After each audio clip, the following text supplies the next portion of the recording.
बंधुओं, संतों की बातें बहुत ही असाधारण होती हैं, क्योंकि वो आम लोगों से ज़्यादा आत्मसात करते हैं, ईश्वर को ज़्यादा मानने वाले होते हैं, उनके मन में ईश्वर के प्रति ज़्यादा भक्ति होती है और वो जीवन के गहरे रहस्यों को जानते हैं और अपने अनुभव, ज्ञान के दर्शन के माध्यम से लोगों को नैतिकता, शांति और मुक्ति का मार्ग दिखाते हैं। वे लोगों को अपने को जानने, अपने अहंकार को त्यागने और अपने दिल को साफ करने का उपदेश देते हैं और सत्य, प्रेम और करुणा का पाठ पढ़ाते हैं और उसके रास्ते पे चलने की प्रेरणा देते हैं। तो आइए आज फिर से एक बार कबीर जी के ही दोहों से कुछ सूत्र हम श्रवण करें, उन पर मनन चिंतन करें और अपने जीवन में उतारने का प्रयास करें। और ज्ञान के महत्व को बताते हुए कबीर जी कहते हैं, ज्ञान के बिना भक्ति अधूरी है, भक्ति के बिना ज्ञान अनूठा है। ज्ञान और भक्ति का समन्वय है जो मनुष्य को पूर्ण बनाता है। विद्या तो बस एक साधन है जो बाहर माया का द्वार खोलती है, पर विद्या और ज्ञान का अंतिम लक्ष्य तो प्रेम भक्ति है जो अंदर के पट खोलती है। यहाँ कबीर जी बताने की कोशिश कर रहे हैं कि विद्या आपको माया देती है। जहाँ विद्या है वहाँ पद, प्रतिष्ठा, मान, धन, दौलत जरूर होगी, लेकिन विद्या से आपको सिर्फ माया नहीं कमानी, विद्या से आपको ज्ञान अर्जित करना है, क्योंकि ज्ञान का लक्ष्य ही प्रेम भक्ति होती है जो अंदर के पट खोल के हमें बिहारी जी के दर्शन कराती है। विद्या को वाद विवाद में मत खो, भक्ति को नाम रूप में मत बांधो। विद्या से सिर्फ माया मत कमाओ, माया के अहंकार से तो बस ईर्ष्या बढ़ती है। विद्या से तो ज्ञान कमाओ, क्योंकि ज्ञान से बांके बिहारी की भक्ति मिलती है।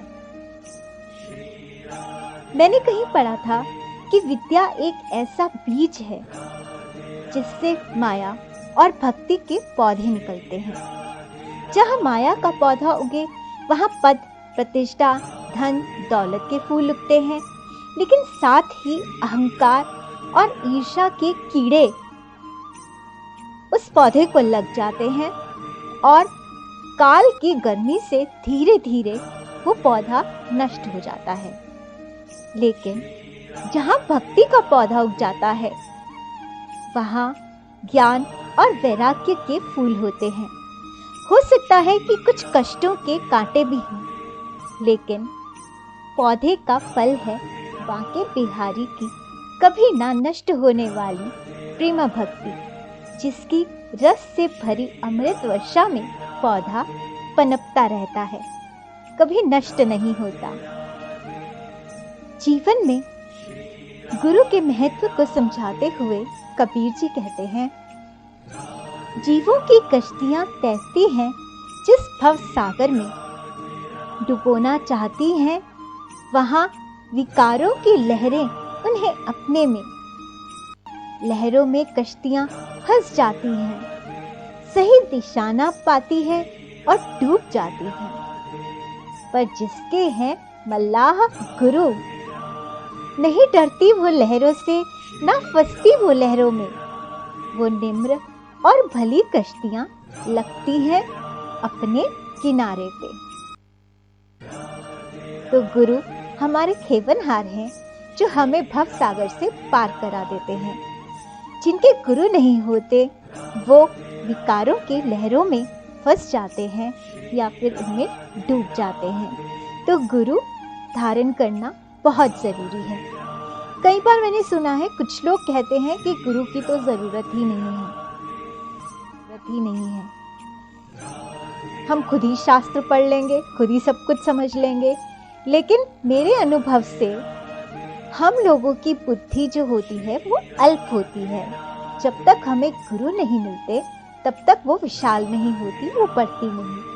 तो गुरु का आशीर्वाद जीवन में बहुत जरूरी है। देखा है मैंने कि लोग पूरे जिंदगी बानियां पढ़ते रहते हैं, लेकिन उन बानियों का असर उनके जीवन में नहीं होता, क्योंकि वो सिर्फ शब्दों को पढ़ते हैं। उनका अर्थ उन्हें समझ में नहीं आता, क्योंकि बुद्धि अल्प होती है। उनका अर्थ समझाने वाले, उन शब्दों को समझाने वाले गुरु होते हैं। गुरु की संगत में ही हमें शास्त्र की बातों का अच्छी तरह से ज्ञान होता है, जिसे हम अपने जीवन में उतार सकते हैं। और शास्त्रों का, उन वाणियों का, संतों की बातों का असर हमें अपने जीवन में दिखाई देता है। इसीलिए गुरु का जीवन में होना बहुत आवश्यक है। हमारी बुद्धि अल्प होती है, अपरिपक्व होती है। गुरु के चरणों में बैठकर गुरु की वाणी सुनने से ही इसमें परिपक्वता आती है। तो जब तक बुद्धि अपरिपक्व है तब तक हमें खूब अपने गुरु के चरणों में बैठकर उनके वचनों का श्रवण करना चाहिए। खूब कथाओं में जाकर कथावाचकों के ज्ञान से लबालब होना चाहिए, कीर्तनों में जाना चाहिए, संतों की वाणियों को सुनना चाहिए। और जब एक बार हमारी बुद्धि अपने अनुभवों को भी साथ लेकर परिपक्व हो जाती है, और तब जब आप अपने शास्त्रों का 100 अध्याय शुरू करते हैं, तो आपको अच्छा लगने लगता है, आनंद आने लगता है। इससे पहले अगर आप शास्त्र पढ़ेंगे, क्योंकि आपकी बुद्धि अल्प है, आपको समझ तो आएगी नहीं। आप सिर्फ शब्दों को पढ़ेंगे, शब्दों को या तो तोते की तरह रटते जाएंगे, उनका अर्थ आपको समझ में नहीं आएगा, बस रटते जाएंगे, लेकिन उसका असर आपको अपने जीवन में नहीं मिलेगा। या तो आप पढ़ के इतना बोर हो जाएंगे कि आप शास्त्र पढ़ना ही छोड़ देंगे। लेकिन जब एक परिपक्व बुद्धि के साथ आप शास्त्रों का अध्ययन करते हैं, तो जो उससे ज्ञान आपको मिलता है, उससे आपको प्रेम भक्ति मिलती है, और प्रेम भक्ति के साथ साथ भगवान आते हैं, और भगवान के आने के साथ साथ आप में आनंद आता है। आप इस बात का अनुभव करेंगे कि जैसे जैसे आप शास्त्रों को पढ़ते हैं, संतों की बातों को 100 अध्याय करते हैं, पढ़ते जाते हैं, तो आपका मन जो है वो और ज्यादा आनंद से भरता जाता है। तो ये फर्क होता है एक गुरु वाले में और एक ना गुरु होने वाले में, मतलब जिनके गुरु नहीं है उनके ज्ञान में। गुरु मिल जाने के बाद भी कभी कभी ऐसा होता है कि हम गुरु से विद्या लेकर माया के साधनों को तो सीख लेते हैं।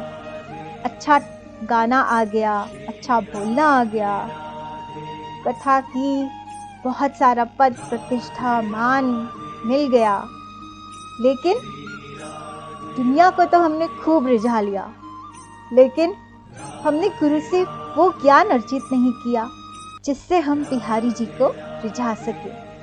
और बिहारी जी तो प्रेमा भक्ति से ही रिझते हैं। तो आपको गुरु के चरणों में भी रहकर सिर्फ माया को अर्जित करने वाले साधनों को नहीं सीखना है, आपको उस ज्ञान को अर्जित करना है जो आपको बिहारी जी को रिझाने में सहायक हो सके। तो गुरु के जीवन में होने का एक यही कारण है कि आपको बिहारी जी को रिझाना है। अब आगे जो बात कबीर जी कह रहे हैं वो बहुत सुंदर है और मुझे बहुत बहुत प्यारी लगती है। कबीर जी कहते हैं, जीवन वृक्ष है ऊंचा लंबा, जिसकी चोटी है बिहारी के चरण, जिसकी डालियां हैं रसिक संग, जिनका संग करता है मन को मगन। पर जीवन वृक्ष में भेख भी है, जो खुद ही कान्हा के नाम से कोरे हैं, जो बनाते हैं निरे चेले ही और फैलाते हैं भ्रम के फोरे हैं। इनको समझो कच्ची डालियां जो टूटती है बोझ उठाते हुए, जब गिरती है टूट करके तो गिरते हैं वो भी जो इन पर चढ़े। इसलिए जीवन वृक्ष पर चढ़ना तो बहुत ही सावधानी से। जो डाली है सच्ची और पक्की, उसी का आसरा लेना, ना चलना मनमानी से।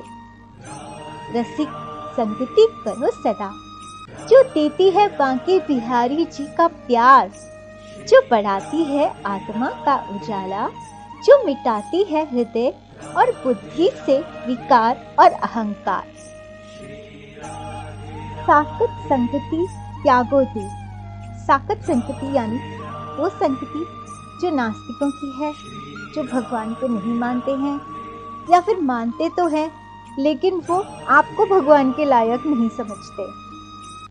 वो कहते हैं कि आपको भगवान प्यार नहीं करते, आपको गुरु प्यार नहीं करते, ऐसी ऐसी बातें कहते हैं कि आपका हृदय तो अपने गुरु से बहुत प्यार करता है, बिहारी जी से बहुत प्यार करता है, लेकिन उन लोगों का व्यवहार, उन लोगों की बातें ऐसी होती है कि उन लोगों की बातों को सुनकर, उनकी नकारात्मक बातों को सुनकर आप अपने बिहारी जी से दूर चले जाते हो, आप अपने गुरु को छोड़ देते हो, गुरु से दूर चले जाते हो। इसमें गुरु का क्या दोष, इसमें बिहारी जी का क्या दोष? क्यों बिहारी जी को छोड़ना, क्यों गुरु को छोड़ना? पड़े रहो उनके पीछे। इन लोगों की बातों को मत सुनो। बस यही कह रहे हैं कबीर जी कि साकत संगति से दूर रहो, ऐसे लोगों से भयभीत रहो जो आपसे ऐसा व्यवहार करते हैं या आपसे ऐसी बातें कहते हैं जिनकी बातों को सुनकर आपका जरा सा भी दिल अपने बिहारी जी के प्रति शक का करने लगे, अपने बिहारी जी के प्रति विश्वास तोड़ने लगे। अपने बिहारी जी पे पूरा विश्वास बना के रखो, बल्कि इन लोगों की नकारात्मक बातों को सुनना छोड़ दो। बिहारी जी तो कभी हमें छोड़ नहीं सकते, इन लोगों की बातें सुनकर हम बिहारी जी को छोड़ देंगे। इसीलिए ऐसे लोगों की संगति से भयभीत रहो। तो कबीर जी कहते हैं, साकत संगति त्यागो दूर, जो करती है बिहारी जी से दूर, जो बनाती है आत्मा को काली और देती है दुख की धूल। साकत संगति से रहो भयभीत, जो देती है बिहारी जी से बिछोड़, जो छोड़ती है आत्मा को अकेला और देती है बिहारी जी से दूर। रसिक संगति में रहो निर्भय, जो पकड़े रहती है हाथ, जो रखती है आत्मा को सुरक्षित और देती है बिहारी जी का साथ। तो ऐसे लोगों की संगति करो जिनके साथ रहकर नित्य प्रति बिहारी जी से आपका प्रेम बढ़ता रहे, बढ़ता ही जाए, कम नहीं हो। अगर आपका प्रेम बिहारी जी के प्रति सच्चा है तो वो कभी कम होगा ही नहीं, हमेशा बढ़ता ही रहेगा। तो बंधुओं, मुझे कबीर जी की ये सब बातें पढ़ के बहुत आनंद आया, मैंने बहुत एंजॉय किया और बहुत एंजॉय करके आपको सुनाया भी, और मुझे लगता है कि आपको भी पसंद आया होगा, आपको भी सुनने में आनंद आया होगा। तो आज इतना ही। अगले बार फिर वीडियो में किसी अच्छी सी बातों के साथ मैं आपसे फिर से मिलूंगी। वीडियो को लाइक कीजिए, शेयर कीजिए, कमेंट कीजिए, चैनल को सब्सक्राइब कीजिए ताकि अच्छी अच्छी वीडियोस आप तक आती रहें। श्री राधे।